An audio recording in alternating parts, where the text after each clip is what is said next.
John chapter 3 verses 1 to 8. John chapter 3 verses 1 to 8. And I entitled our sermon for today, You Must Be Born Again. You must be born again. So, shall we all rise po? Magsitayo po tayo mga kapatid as we read the inerrant and infallible Word of God. Let's all rise. Tayo po tayo.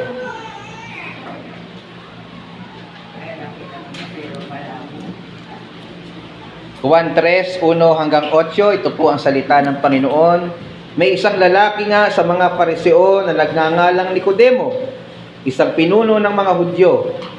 Ito rin ay naparoon sa kanya ng gabi at sa kanya ay nagsabi, Rabbi, nalalaman naming ikaw ay isang guro na nagbuhat sa Diyos, sapagkat walang makagagawa ng mga tanda na iyong ginagawa, maliban na kung sumasa kanya ang Diyos. Sumagot si Jesus at sa kanya'y sinabi, Katotohanan sinasabi ko sa iyo, maliban na ang tao'y ipanganak na muli, ay hindi siya makakakita ng kaharian ng Diyos. Sinabi sa kanya ni Nicodemo, paanong maipapanganak ang tao kung siya'y matanda na? Makapapasok baga siyang bilang ikalawa sa tiyan ng kanyang ina at ipanganak? Sumagot si Jesus, Katotohanan sinasabi ko sa iyo, maliban na ang tao'y ipanganak ng tubig at ng Espiritu, ay hindi siya makakapasok sa kaharian ng Diyos. Ang ipinapanganak ng laman ay laman nga, at ang ipinanganak ng Espiritu ay Espiritu nga.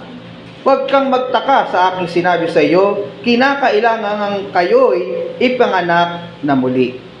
Humihihip ang hangin kung saan niya ibig, at naririnig mo ang kanyang ugong, ngunit hindi mo nalalaman kung saan nanggagaling at kung saan naparoroon. Gayon ang bawat ipinanganganak ng Espiritu. Purihin po ang Diyos sa pagkabasa ng kanyang mga salita. Makakaupo na po kayo, mga kapatid. You must be born again.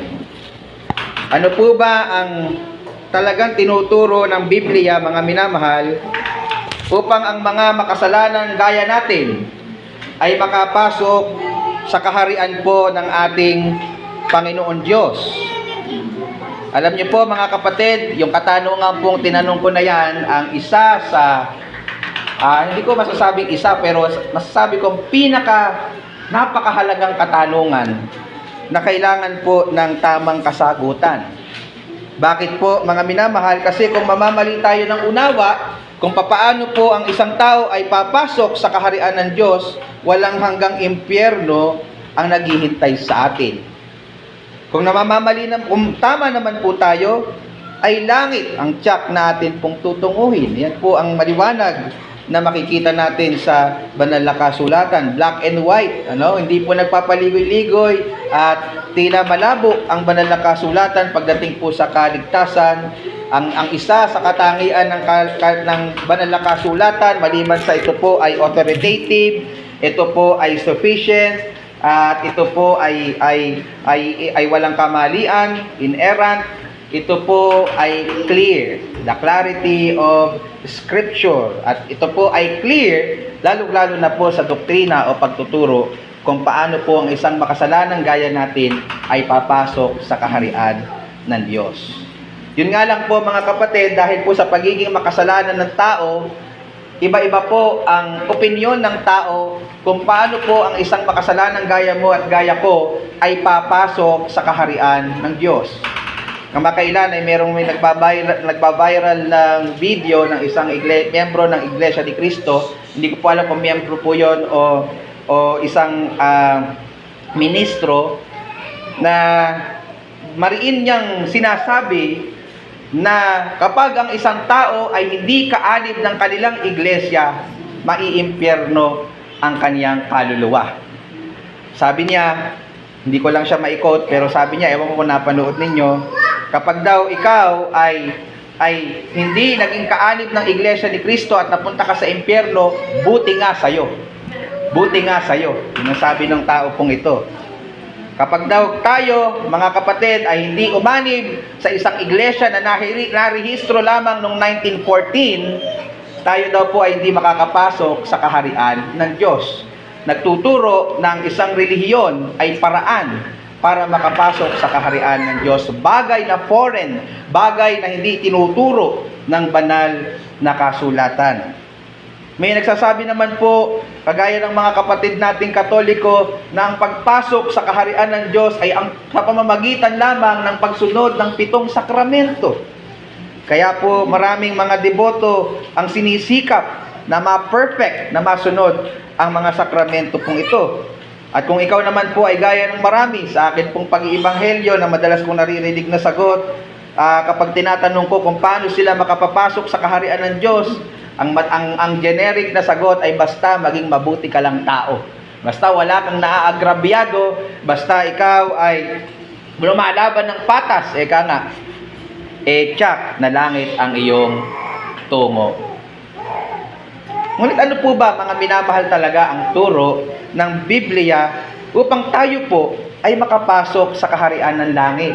Ano po ba ang tinuturo ng banal na kasulatan upang tayo po na mga makasalanan ay hindi mapahamak, kundi magmana ng buhay na walang hanggan?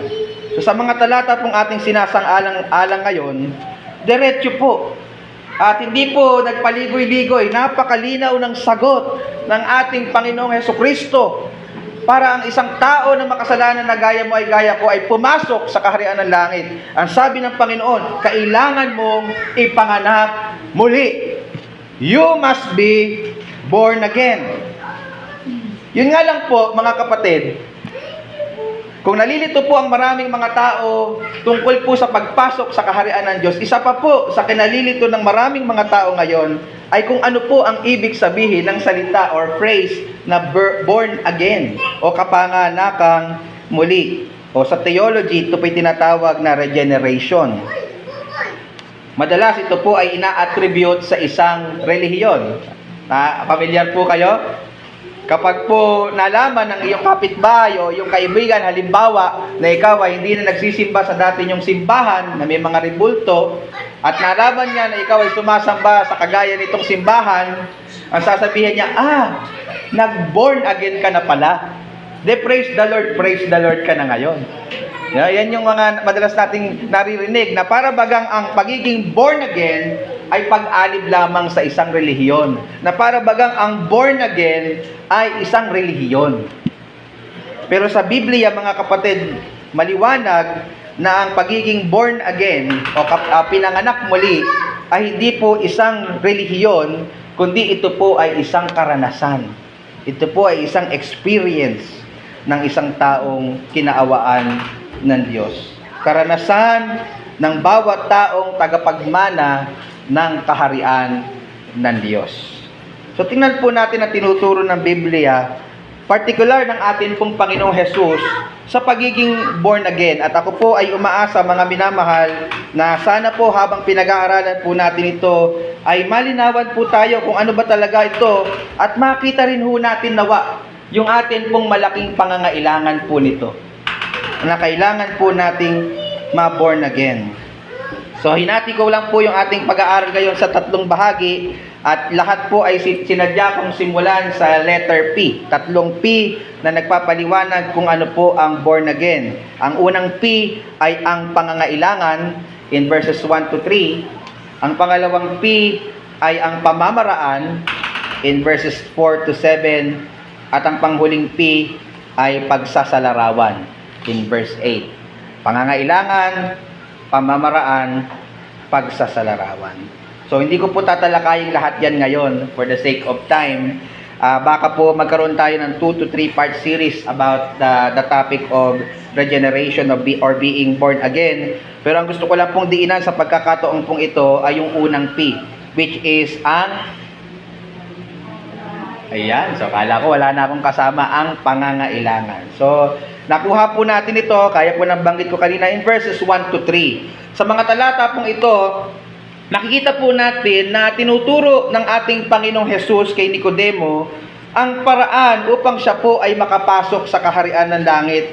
At iyan po ay walang iba kundi sa pamamagitan ng kapanganakang muli. Ang sabi po doon sa verse 1, and I quote, may isang lalaki nga sa mga Pariseo na nagngangalang Nicodemo, isang pinuno ng mga Hudyo. So doon po muna tayo huminto. So dito po makikita natin yung pagkakakilanlan ng taong lumapit sa ating Panginoong Hesus. Siya daw po ay nagngangalang Nicodemo. At alam niyo po mga minamahal, yung pangalang Nicodemo ay isa pong pangalang Griego. So maaaring tinatanong po ninyo, di ba Hudyo siya? No, bahagi nga siya ng grupo ng mga Pariseo. Pero ba't pang Griego ang kanyang pangalan? Kasi sa kasaysayan, mga kapatid, nung panahon pong ito, sila po'y nasasakop ng Roman Empire. Pero bago po sila masakop ng Roman Empire, sila po ay nasakop na ng mga Greeks. At dahil po sila ay naimpluwensyahan ng mga Griego, so pati yung pangalan nila, nabago na, naging Griego na rin. Na parang tayo, mga kapatid, dati ang pangalan natin Juan. Tapos nagkaroon na ng pangalan na sino ba yung medyo banyaga yung pangalan? John Anthony. Si Ernesto, medyo Pinoy pa yung dating, So, ayun. Oo nga, mas pala sa akin, dami ko naisip yung pangalan, pero wala na ako maisip, Pero alam niyo ibig ko sabihin, di po ba? So, yung mga pangalan natin, tunog Amerikano na, tunog banyaga na. Kasi nasakop tayo ng mga Kastila, nasakop tayo ng mga Amerikano, na may mga salita nga tayong ginagamit ngayon na hindi siya talaga originally Tagalog.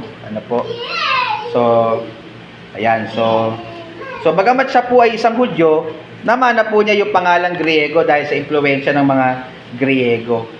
So, sinabi din po sa talata na si Nicodemo po ay isang Pariseo. Alam niyo po ba yung Pariseo, mga kapatid? Yung Pariseo po ay isang maliit na sekta ng Judaismo na ang miyembro ito ay around 6,000 ng panahon pong ito. Sila po ay kilala, mga kapatid, sa pagiging istrikto sa pagsunod sa kautusan ni Moises. At alam niyo po, sa sobrang istrikto nila, dumadating po sa punto na nadadagdagan pa nila yung kautusan ni Moises. Mahigpit na nga o mahirap na nga sundin yung mga kautusan sa lumang tipan, pinapahirap pa ng mga Pariseong ito. Alam niyo sa pag-aaral ko, ano ba yung example na pinapahirap nila yung kautusan?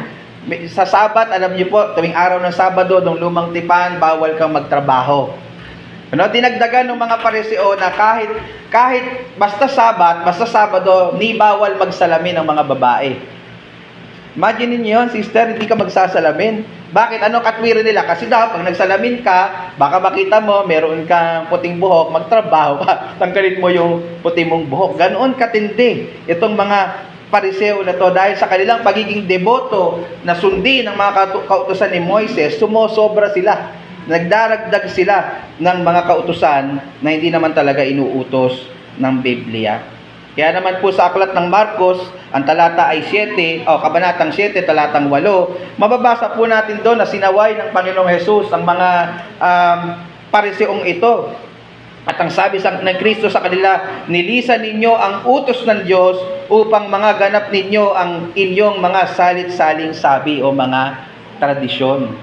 So napakahusay nilang sumunod sa kanilang tradisyon, pero na-neglect nila, nakalimutan nilang tingnan kung ano ba talaga ang sinasabi ng banal na kasulatan. Sila po ay mga kilalang ipokrito na tila banal sa panlabas na kaanyuan, ngunit bulok ang kanilang kalooban.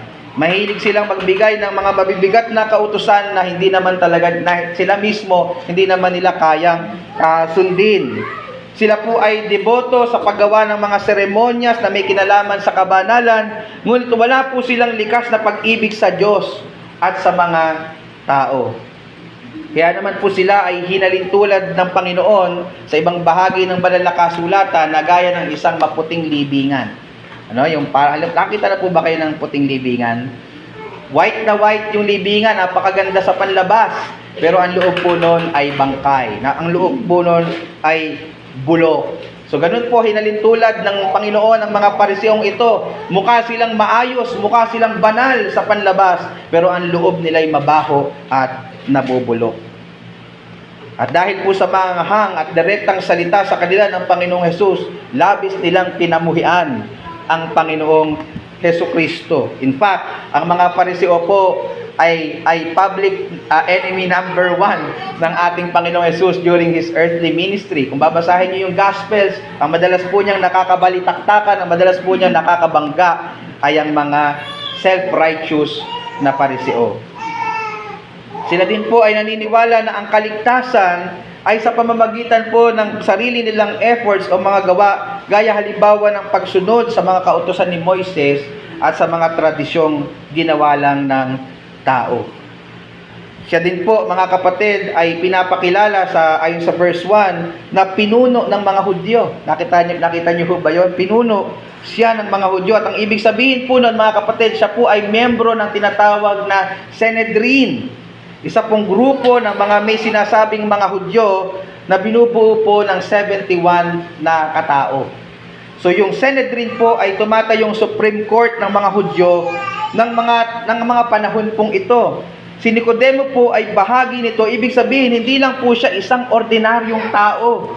Siya po ay tinitingala, siya po ay kinatatakutan, siya po ay may kapangyarihan sa kanilang bayan, sapagkat ang grupo po na kanyang kinabibilangan ay binubuo po ng mga matataas na uri ng tao, gaya halimbawa ng mga doktor, ng mga pantas, ng mga pari, levita, at mga pinuno ng kanilang bayan. Kung tatalon po kayo sa verse 10 ng John chapter 3, ang Panginoong Jesus po ay pinakilala si Nicodemo bilang isang guro sa Israel. Kita niyo po yun? Ang sabi niya, ang guro. Gusto kong mapansin niyo yung definite article na ang o the teacher or ang guro sa Israel. Ibig sabihin, ito po yung nag-i-imply na among the teachers, siya yung teacher ng mga teachers. Siya ay, kung sa panahon natin ngayon, Kuya Jan, siya ay may doctorate degree. Siya po ay kinikilalang napakatalinong tao pagdating sa kautusan. Siya po ay kapita-pitagang guro. Ayan, lalim ng Tagalog natin. Sa Israel. Sa John chapter 19, verse 39, kung tatalon po kayo doon, nung ang Panginoong Hesukristo ay namatay sa krus, makikita po natin na si Nicodemo ay napakayamang tao. Bakit po kanyo? Makikita ho natin doon na si Nicodemo ay nagdala po ng napakamamahaling pabango na pinaghalong mira at mga aloe para gamitin sa bangkay ng ating Panginoong Hesukristo. Hindi po kayang gawin yun ng isang ordinaryong tao. Si Nicodemo po, maliban na siya ay kilala sa lipunan, maliban na siya ay may otoridad sa lipunan at napaka-relihiyosong tao, siya din po ay napakayamang tao. Ganyan po ang background ni Nicodemo in verse 1. Siya po ay mayaman, makapangyarihan, matalino, tinitingala sa lipunan at sobrang relihiyosong tao. Ngunit sa kabila po ng kanyang tila maayos namang kalalagayan sa buhay. Kung titingnan naman po natin sa surface, mukhang okay naman ang buhay ni Nicodemo. Pero meron po palang gumugulo sa kanyang isipan. Marahil ito po ay bunsod, kung babalikan natin yung context in chapter 2, 23 to 25, yung inaral po natin last Sunday, sa mga pangangaral na ginawa ng Panginoon at yung mga senyales na kanyang pinakita tungkol sa kaharian ng Diyos. So, makikita natin in verse 2 na lumapit si Nicodemo sa Panginoong Jesus sapagkat may gumugulo sa kanyang isipan. Nasabi sa verse 2, ito rin, si Nicodemo, ay naparoon sa kanya, sa Panginoong Jesus, ng gabi. Anong oras daw po nagpunta ang Panginoon, si Nicodemo sa Panginoon? Gabi. Ang tanong, bakit kailangang gabi pumunta ni Nicodemo? Hindi po sinabi ng talata ang dahilan. All we can do is to speculate.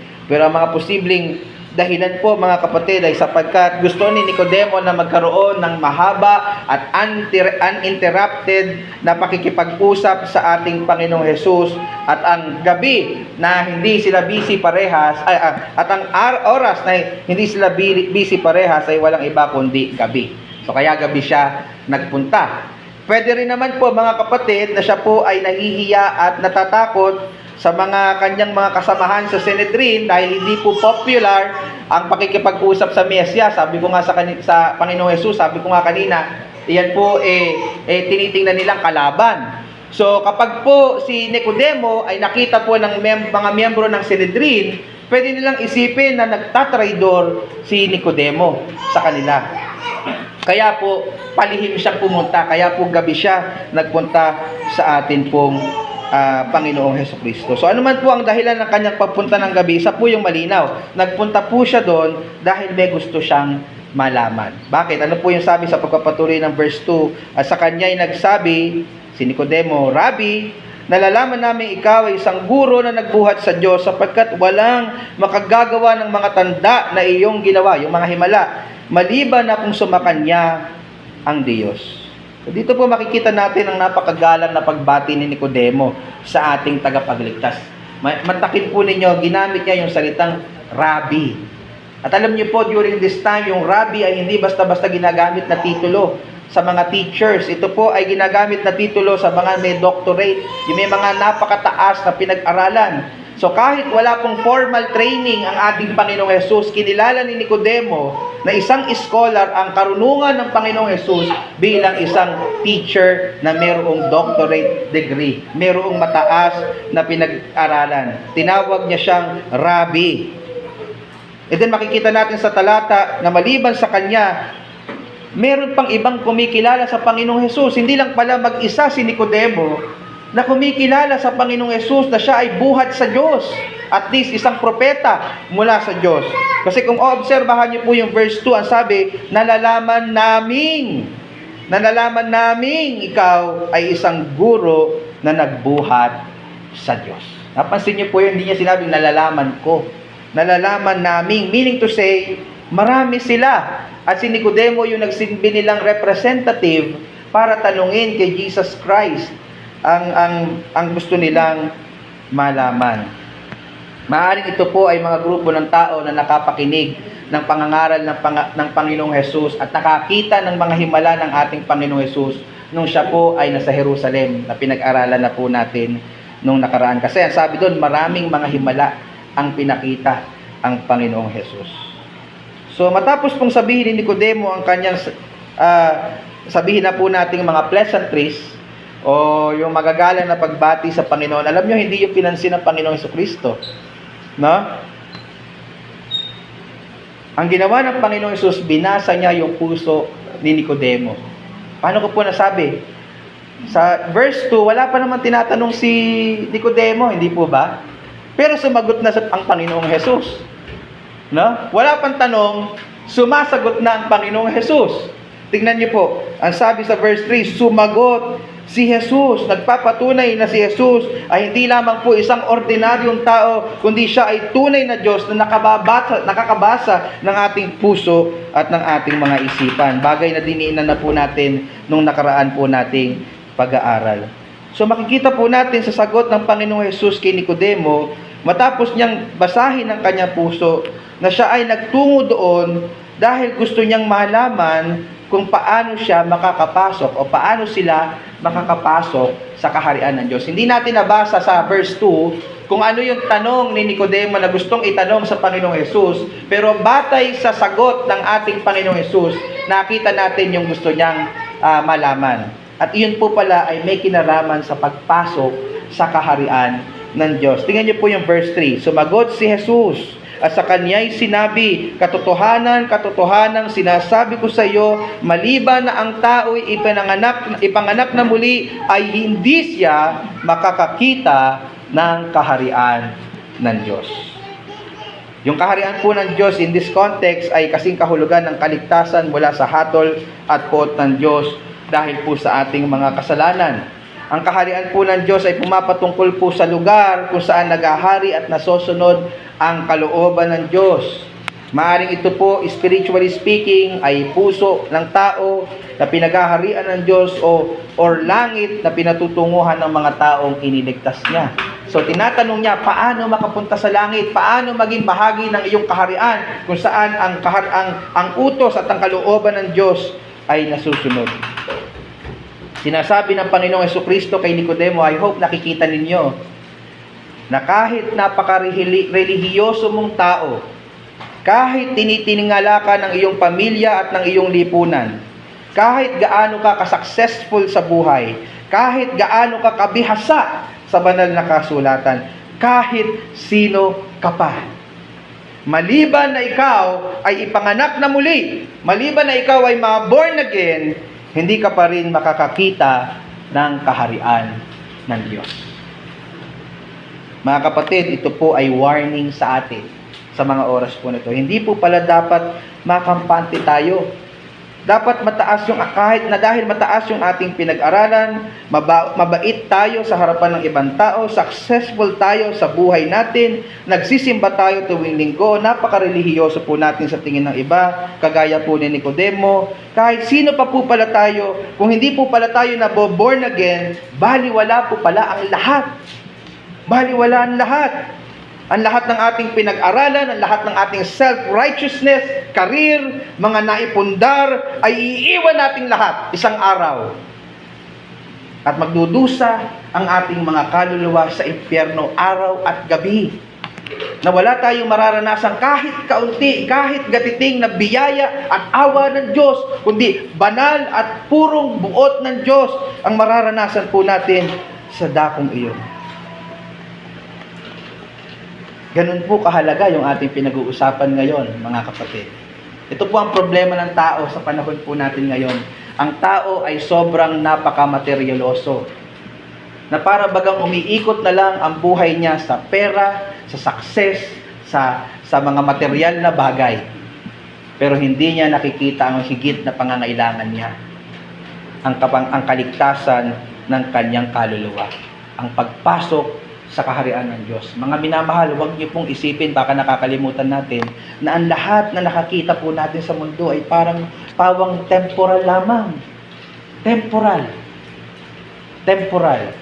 Kaya wag isa pong kahangalan na igugulin natin ang buo nating lakas, talino at oras sa mga bagay na temporal. At hindi natin bibigyan ng panahon ng mga bagay na eternal at spiritual. Mga bagay na may kinalaman sa kaharian ng Diyos. Now, mga kapatid, I'm not saying na wag na kayong magtrabaho, wag na kayong mag-aral, wag na kayong gumawa sa inyong mga tahanan, kundi magsimba na lang kayo palagi. No, I'm not saying that. Kailangan po natin yan. Ano po? What I'm trying to say ay dapat alam mo kung ano ang higit na mahalaga sa buhay. Dapat alam mo kung ano ang iyong priority. Dapat alam mo kung ano ang dapat mong binibigyan ng pansin lalo. Yung buhay na walang hanggan, yung pagpasok sa kaharian ng Diyos. Now, ano po ang paraan? Kailangan daw nating ipanganak muli. You must be born again. Ano po ang ibig sabihin nun? Sabi ko nga po kanina, yung born again ay kasing katumbas ng regeneration sa pag-aaral ng Biblia. At maganda po yung paliwanag dito ni Dr. R.C. Sproul, isang Presbyterian pastor at theologian. Kinuha ko po yung kanyang paliwanag sapagkat sa tingin ko, ito po ay biblical na paliwanag on the doctrine of regeneration or being born again. Ang sabi po niya, and I quote, regeneration or being born again is the work of the Holy Spirit upon those spiritually dead. Ephesians 2:1-10. So ang pagiging born again daw ay gawa ng banal na espiritu sa buhay ng isang espiritual na patay na tao na binabanggit in Ephesians 2:1-10. Mamaya papaliwanag ko yan. The Spirit recreates the human heart, quickening it from the spiritual death to spiritual life. So, sumasagawa ang espiritu ng bagong espiritu o bagong pagkatao sa ating kalooban kung saan binubuhay niya ang ating patay na espiritual at binubuhay at binibigyan niya ito ng buhay. Regenerate people are new creations. Ang mga tao daw ipinanganak na muli, ang mga tao daw totoong na born again ay mga bagong hililalang na. Where formerly they had no disposition, inclination, or desire for the things of God, now they are disposed and inclined toward God. Ang isang unregenerate person, isang taong hindi ipinanganak na muli, wala siyang kagustuhan ng anumang bagay na may kinalaman sa Diyos. Ayaw niya ang kalooban ng Diyos. Ang mas mahalaga sa kanya ay ang kalooban ng kanyang sarili, yung sarili niyang pleasure, kundi ang pleasure ng Diyos. Ang unregenerate person ay ayaw na sundin ang espiritu, kundi ang pita ng sarili niyang laman. Pero kapag siya ay na-born again, kapag siya ay na-regenerate, God plants a desire for Himself in the human heart that otherwise would not be there. Naglalagay ang Diyos ng desire sa puso ng isang taong ipinanganak na muli upang sundin ang kalooban ng Diyos, upang mamuhay sa kabanalan, upang sumampalataya sa Diyos. So i-breakdown po natin ano po yung ibig sabihin dito ng born again. Sabi po ni R.C. Sproul, ito daw po ay gawa ng Espiritu ng Diyos sa mga taong patay spiritually. Meron po palang ganon, buhay physically, pero patay spiritually. Yan po yung makikita nating malinaw na turo in Ephesians chapter 2, verse 1, na dati pong kalalagayan ng mga mananampalataya sa Efeso, bago sila kinaawaan ng Diyos, they were dead in their trespasses and sins. Ibig sabihin, kung paano ang isang patay ay walang ibang kayang gawin, wala ding kakayanan ng isang makasalanang hindi nakakaranas pa ng kapanganakang muli upang iligtas ang kanyang sarili at lumapit kay Kristo para maligtas. Wala siyang kahit kaunting kakayanan dahil siya ay patay. Ang sabi sa verse 2 ng Ephesians chapter 2, kapag hindi ipinanganak muli ang isang tao, siya po ay namumuhay sa sanlibutan. Obserbahan niyo po, ang isang taong hindi ipinanganak na muli at ang buhay po niya ay nakaayon sa kagustuhan at takbo ng sanlibutan, nakaayon sa gusto ng kaaway ng Diyos. At wala siyang desire na sundin ang kalooban ng Diyos. In verse 3 ng Ephesians chapter 2, siya po ay namumuhay ayon sa masamang pita ng laman at nasa ilalim ng puot ng Diyos. Hindi po gugustuhin ng tao sa kanyang sarili na lumapit sa Diyos sapagkat mas mahal niya ang kadiliman kaysa sa kaliwanagan. Yan ang sabi ni Jesus in John chapter 3 verse 19. Ayaw wikang lumapit sa akin ng tao sapagkat mas mahal nila ang kadiliman dahil masasama ang kanilang mga gawain at ako ay ang kanilang liwanag. Sa natural na makasalanang kalalagayan ng tao, hindi niya hahanapin ang Diyos. Pastor, bakit po ganito? Bakit ako sumampalataya sa Panginoon?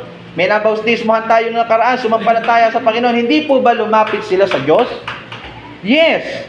Pero hindi iyon bunga ng kanilang sariling, hindi yun minanufacture ng kanilang sinful nature. Sapagkat sabi ng Biblia, Romans 3:11, walang makatatalastas, walang humahanap sa Diyos. By our sinful nature, ayaw natin sa Diyos. Yan po ang totoo. Sabi ng Panginoon in John 6:44, walang taong makalalapit sa akin maliban na ang amang nagsugo sa akin ang sa kanya'y magdala sa akin at siya'y aking muling ibabangon sa huling araw.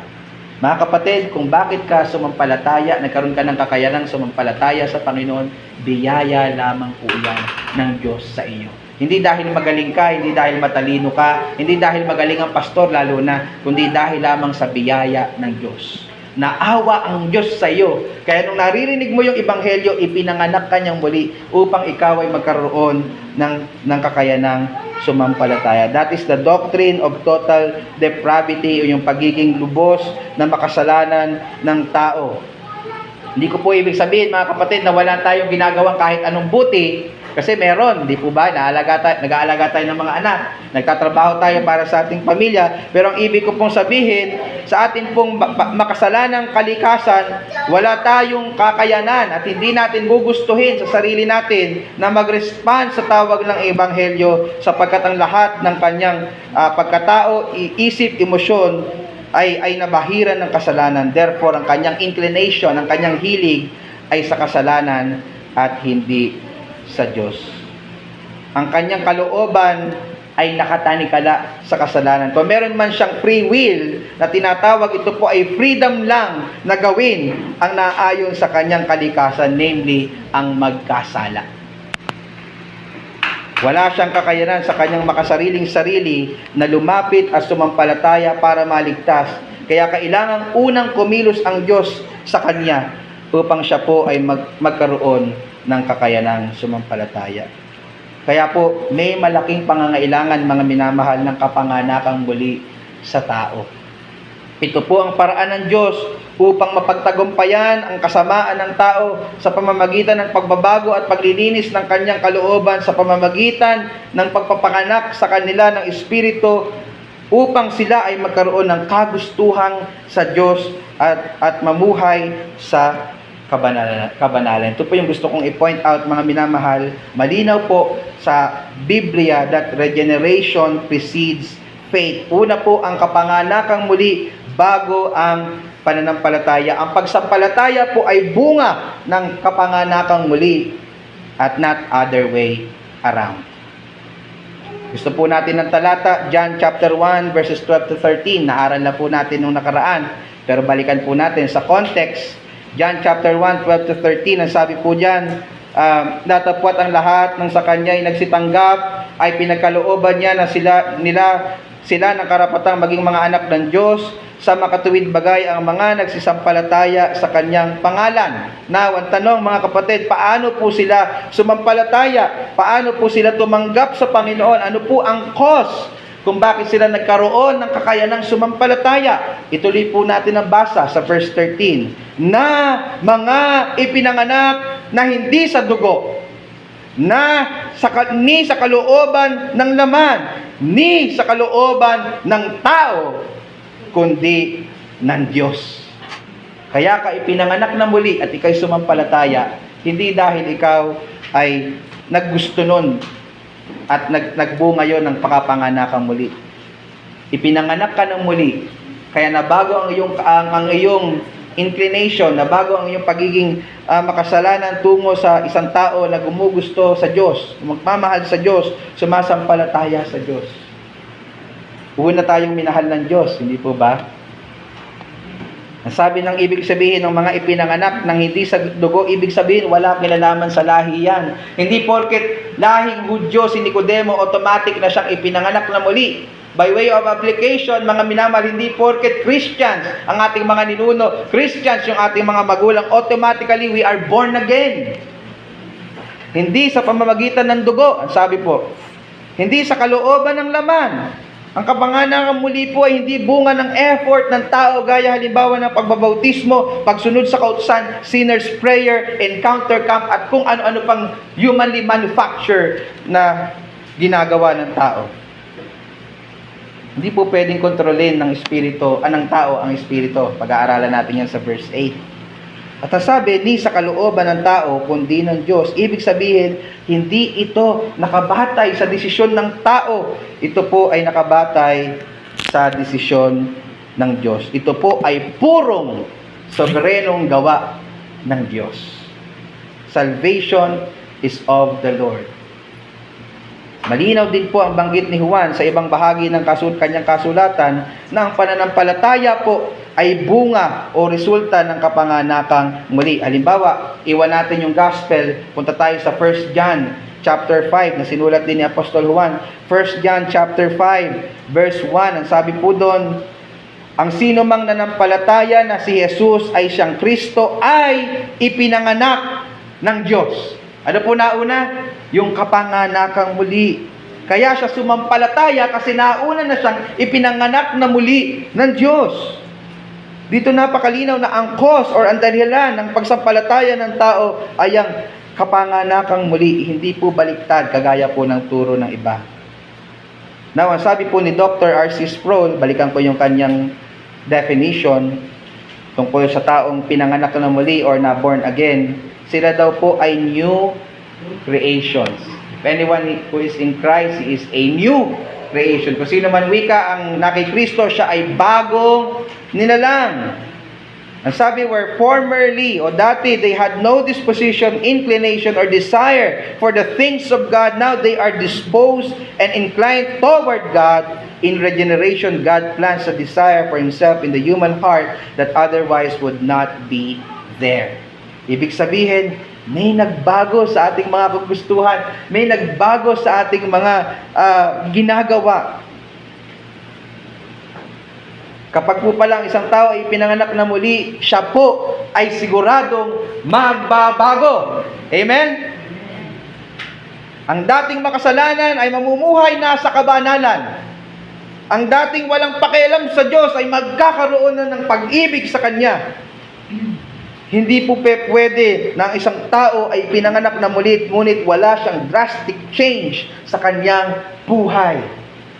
There will be a change. Na ano po yung ebidensya ng pagbabagong ito? Na ikaw ay talagang ipinanganak na muli. Nabanggit na po natin kanina yung sinabi ni John. Ikaw ay magre-response na may pananampalataya sa Ebanghelyo. Wala pong isang tao na ipinanganak na muli na hindi eventually magre-response sa gospel. Kaya yung term na born again Christian ay redundant.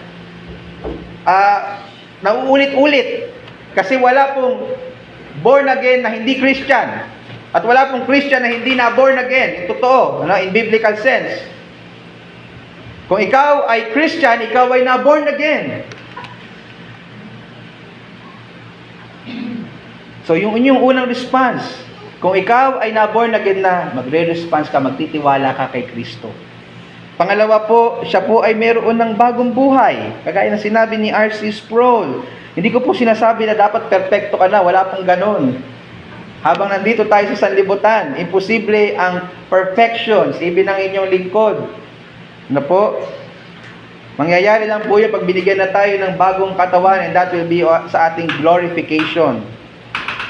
Pero ang sinasabi ko po dito, meron pong malaking pagbabago sa ating buhay. Ano po yung mga pagbabagong iyon? Kung gusto nyong makita ang mga ebidensya ng isang taong ipinanganak na muli, all you need to do is to go to 1 John. I-devotion nyo yun. Doon nyo makikita sa 1 John kung ano ang buhay ng isang taong ipinanganak na muli. Hayaan nyo pong magbanggit ako ng ilan. Una, ang ipinanganak na muli ay hindi na nabubuhay sa kasalanan. Hindi na nabubuhay sa kasalanan. 1 John chapter 3 verse 9. Ang sino mang ipinanganak ng Diyos ay hindi nagkakasala.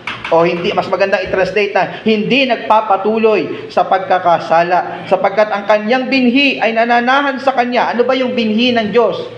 Holy. Banal. Kung nailagay sa atin ang kabanalan ng Diyos, imposible na masisiyahan pa tayo sa mga gawang masama. Lalaban ang ating espiritu. Sapagkat ang ating espiritu na inilagay sa atin ng Diyos ay banal na espiritu. Amen? Ang sabi, hindi siya maaaring magkasala sapagkat siya'y ipinanganak ng Diyos. Binanggit din ni Apostol Pablo in 1 John chapter ni John in 1 John chapter 1 verse 6 na kapag daw ang isang tao ay nagpapakilalang na born again siya pero tuloy-tuloy pa rin siya sa kanyang ginagawang kasalanan na wala namang nagbabago sa kanyang buhay, ang tawag ni si Juan doon ay sinungaling. Tingnan niyo po, unang Juan 1:6, kung sinasabi nating tayo'y may pakikisama sa Kanya at nagsisilakad tayo sa kadiliman, ay nagbubulaan tayo, nagsisinungaling tayo, at hindi tayo nagsisigawa ng katotohanan. Sa makatuwid, kung sinasabi mo na ikaw ay na-born again na, pero patuloy ka pa sa paggawa ng kasalanan, ikaw ay hindi nagsasabi ng totoo. Or, ikaw ay self-deceived. Dinadaya mo ang iyong sarili sapagkat malinaw ang banggit ng banal na kasulatan, ang isang taong na born again ay hindi na mamumuhay sa kasalanan. Hindi na mamumuhay sa kasalanan. Magi-struggle na siya kapag siya ay nagkakasala at hindi na siya aalipinin ng laman. Kapatid, kung ipinipilit mo pa rin na born again ka, na batay din sa ating pinag-aaral, pero hindi mo naman nakikita yung evidence sa iyong mga buhay. Gusto kong maging honest sa iyo. Pasensya ka na kung magagalit ka sa akin, pero gusto kong maging honest sa iyo. Yun po yung aking task as the preacher. Mararanasan mo ang biggest frustration ng buhay mo. Why? Sa buong buhay mo, nag-aakala ka na isang araw pagkamatay mo, papasok ka sa kaharian ng Diyos. Na ikaw ay born again. Pero hindi nakikita sa iyo yung ebidensya. Within 5 seconds matapos mong mamatay, ay sinisigurado ko sa iyo, hindi mo makikita ang mukha ni Kristo, kundi mapupunta ka sa lugar na tinatawag na impyerno. Mga kapatid, hindi po masamang maging honest sa ating mga sarili. Hindi po masama na maging totoo tayo sa ating mga sarili. Kasi kung hindi po mangyayari yon, hindi po tayo maliligtas. Hindi natin makikita ang ating malaking pangangailangan sa Diyos. Pangalawang ebidensya po na ikaw ay pinanganak na muli, ikaw po ay meron ng pagmamahal sa mga kapatid. Saan po yun makikita sa 1 John 4:7? Mga minamahal, mag-ibigan tayo sa isa't isa sapagkat ang pag-ibig ay sa Diyos at ang bawat umiibig ay ipinanganak ng Diyos at nakakakilala sa Diyos. Ano daw po ang isa pang ebidensya? Siya po ay umiibig sa kapatid. Kapag wala kang pag-ibig sa kapatid, kapag wala kang pakialam sa kapatid, malamang sa malamang hindi ka ipinanganak na muli. Kung hindi tayo nasasabik sa bawat isa, parang paso tayo sa bawat isa, parang ayaw natin makipag-fellowship sa bawat isa, that means hindi natin minamahal ang ating kapatid. At masamang senyales yan sapagkat hindi tayo tunay na ipinanganak na muli. Kung ang iyong pag-ibig ay puro lang salita pero kulang sa gawa sa iyong kapatid, hindi po ito indikasyon na ikaw ay ipinanganak na muli. Wala pong Kristiyano ang hindi nagmamalasakit sa katawan ni Kristo. Amen? Parang humihina na yung amen. Are you still with me? Malapit na po tayong matapos. At isa pa pong ebidensya ng taong ipinanganak na muli, siya po'y may uhaw sa salita ng Diyos. I think yun yung isang, alam niyo kung nagtataka kayo bakit may mga na-interview agad, isa sa ino-obserbahan ko sa kanila, yung kanilang uhaw sa salita ng Diyos. Sa tagal ko na pong nagpipreach dito, kahit bata pa po ako, no? Nadidiscern ko kung sino talaga yung may interest at wala. At sa ating pakikipag-usap kung kamusta ang iyong devotional life, alam ko kung sino, batay sa kanya sinasabi, ang talagang may desire sa salita ng Diyos. Kasi ang isang tao na ipinanganak muli, hindi siya mabubuhay nang wala ang salita ng Diyos araw-araw. Hindi lang siya aasa tuwing linggo, kundi araw-araw niya itong binubulay. Nalulungkot siya, bumibigat ang kanyang loob kapag hindi siya nakapagbulay ng salita ng Panginoon. Saan po hinalintulad ni Apostol Pedro ang mga Kristiyano? Sa unang Pedro 2:2, sa mga sanggol na nasasabik sa gatas. Nakita na po ba kayo na sanggol na nagugutom? Ano? Si Thea, napaka-cute. Siyempre, anak ko yan eh. Napakadali din pong alagaan kasi mabait. Huwag nyo lang po siyang gugutumin. Kasi naranasan ko po na may ginagawa yung nanay niya, nagutom, so hindi ko siya pwedeng, kasi breastfeed siya. Kahit anong gawin kong pagpapatawa, kahit anong gawin kong pag-ugoy, ayaw niyang tumigil. Hindi siya natigil hanggang makainom siya ng gatas ng kanyang ina. Ganun po ba tayo mga kapatid?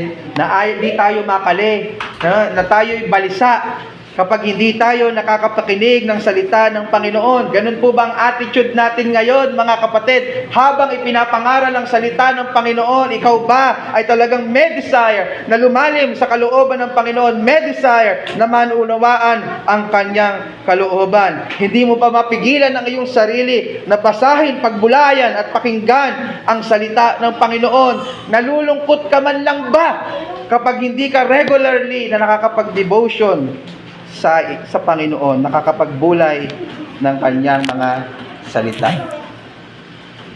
Mga kapatid, ito po yung kulang kay Nicodemo. Successful siyang tao, tinitingala siya ng marami, relihiyoso siya, pero mapapahamak ang kanyang kaluluwa sapagkat siya po ay hindi pa tunay na ipinanganak na muli. At least during this time. Kasi kung babasahin nyo sa dulo, bahagi ng John, naligtas si Nicodemo. Pero during this time, hindi pa po niya ito nararanasan. So I wonder, sa akin pagtatapos, I wonder kung sino po sa atin dito ang ipinanganak ng muli. I wonder kung yon ay, ang kalalagayan mo ngayon ay kamukha rin ng kalalagayan ni Nicodemo. Okay naman ang lahat sa'yo? Nagsisimba ka naman tuwing linggo. Ginagawa naman ang mga ginagawa ng mga Kristiyano, pero hindi ka talaga ipinanganak na muli. Walang bagong pagkatao. Walang pagbabago, walang desire sa Panginoon, hindi sumampalataya sa Panginoon. Sana nakita mo sa mga oras na ito yung iyong great need na ma-born again, that you must be born again. Ito po ay purong sobereno lamang ng Diyos. At kung ikaw naman po ay mananampalataya na, mga kapatid, ngayong nalaman mo na ito ay gawa lamang ng Diyos sa iyo, nagdadala po ito sa atin ng humility. No, na hindi mo titingnan na mas magaling ka sa iba. No, na hindi mo titingnan na mahina yung iba at ikaw ay magaling kasi ikaw ay naligtas, sila hindi. Hindi po. Kaya ka lang naligtas dahil sa mayamang biyaya at awa ng Diyos. Hindi dahil mas magaling ka sa iba. Ano po? At sana ito po ay maging gasolina mo, hindi para magmayabang at magmataas. Ito po ay maging gasolina mo para purihin ang biyaya ng ating Panginoon Diyos, na ikaw ay kanyang ipinanganak na muli. Magsitayo po tayong lahat, mga minamahal. Tayo